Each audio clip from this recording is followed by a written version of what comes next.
Assalamu alaikum wa rahmatullah. Barkanku da wannan lokaci.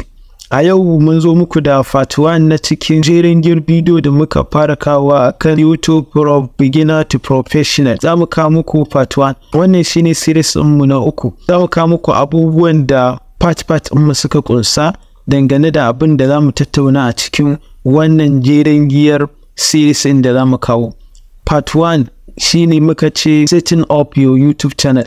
Abin da za ta tattauna a ciki shine me kake bukata domin bude YouTube channel, yadda ake bude YouTube channel, optimizing your YouTube channel name and description, profile picture and banner art, upload your first video, yadda za ka yi uploading farkon bidiyon ka a YouTube, basic upload, title, description and tag, sai na ƙarshe thumbnail. A part 2 za mu tattauna akan video creation basics. Abin da zai biyo ƙarƙashin sa shine planning your content, brainstorming video idea, script writing and outlining, recording your video, basic equipment consideration, filming techniques, audio recording, video editing essential, introduction to editing software, basic editing techniques, adding text, music and effects. A part 3 za mu tattauna akan growing your audience. Kar ku manta ku bibiye mu a shafukan mu Khalil Trust Tech Hub a Facebook, Telegram, YouTube, TikTok, sai mun ji ku.